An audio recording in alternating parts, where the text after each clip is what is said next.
নবম জাতীয় পে স্কেলের যুগান্তকারী প্রস্তাবনা সর্বোচ্চ ১ লাখ ও সর্বনিম্ন ২৫,০০০ বৈষম্যহীন কাঠামোয় বেতন কোন গ্রেডে কত। বন্ধুরা, আজকের ভিডিওটি সরকারি চাকরিজীবীদের জন্য খুবই গুরুত্বপূর্ণ। অবশ্যই শেষ পর্যন্ত দেখুন এবং মূল আলোচনা যাওয়ার পূর্বে এখনও যারা চ্যানেলটি সাবস্ক্রাইব করেননি এখনই চ্যানেলটি সাবস্ক্রাইব করে বেল বাটনটি অন করে দিন। বন্ধুরা, নবম জাতীয় বেতন স্কেলের প্রস্তাবনায় অবশেষে সামনে এলো একটি সময়োপযোগী ও বৈষম্য মুক্ত বেতন কাঠামো, যা সরকারি চাকরিজীবীদের বহুদিনের প্রত্যাশাকে বাস্তবে রূপ দিতে পারে। প্রস্তাবিত কাঠামো অনুযায়ী 2015 সালের প্রথম গ্রেডে যেখানে বেসিক বেতন ছিল ৭৮,০০০ টাকা, সেখানে নতুন স্কেলে সেটি ১,০০,০০০ টাকা নির্ধারণ করা হয়েছে। এরপরে একে একে সব গ্রেডে বেতন বাড়ানো হয়েছে ক্রমানুসারে। যেমন দ্বিতীয় গ্রেডে ৮৫,০০০, তৃতীয় গ্রেডে ৭৮ আর চতুর্থ গ্রেডে ৬৮,০০০ টাকা ইত্যাদি করে 20তম গ্রেডের সর্বনিম্ন বেসিক বেতন ধরা হয়েছে ২৫,০০০ টাকা। বন্ধুরা, এই প্রস্তাবনায় শুধু মূল বেতনের কাঠামোই নয়, বরং চাকরিজীবীদের জীবনের মান উন্নয়নে প্রয়োজনীয় বিভিন্ন ভাতাও অন্তর্ভুক্ত করা হয়েছে।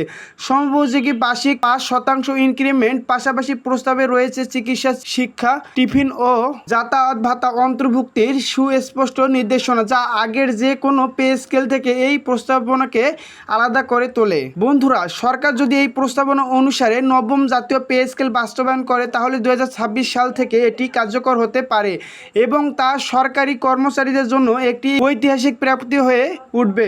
দীর্ঘদিন ধরে সরকারি কর্মচারীরা যে ন্যায্য বেতনের দাবিতে অপেক্ষায় ছিলেন, এই খসড়া প্রস্তাব তারই বাস্তব প্রতিফলন।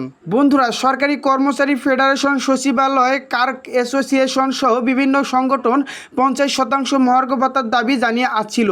তাদের মতে 10% বা 15% ভাতা বর্তমান বাজার পরিস্থিতির তুলনায় একবারেই অপ্রতুল। চিকিৎসা, শিক্ষা, বাসা ভাড়া ও নিত্য প্রয়োজনীয় দ্রব্যের উচ্চ মূল্যের সাথে তাল মেলাতে এই পরিমাণ সহায়ক নয়। ফলে এটি পূর্ণাঙ্গ সমাধান নয় এবং একটি অস্থায়ী সমন্বয় বলে মনে করছেন তারা। বন্ধুরা, সরকার অবশ্য কর্মচারীদের আশ্বস্ত করেছেন যে এটি হচ্ছে ধাপে ধাপে নবম পে স্কেল বাস্তবায়নের একটি প্রাথমিক ধাপ। স্থায়ী বেতন কাঠামো সংশোধনী কমিটির সুপারিশ অনুযায়ী পুরো সংস্কার বাস্তবায়নের পরিকল্পনা তৈরি হচ্ছে, তবে এখনও সুনির্দিষ্ট রূপরেখা বা সময়সূচি না থাকায় সংশ্লিষ্ট মহলে কিছুটা অনিশ্চয়তা রয়েছে। সর্বশেষে বলা যায়, এই ঘোষণাটি সরকারি চাকরিজীবীদের জন্য একদিকে যেমন স্বস্তিদায়ক একটি নতুন সূচনা, তেমনি দীর্ঘদিনের বেতন ভাতা নিয়ে তৈরি হওয়া আন্দোলন ও প্রতীক্ষার একটি আংশিক পরিসমাপ্তি।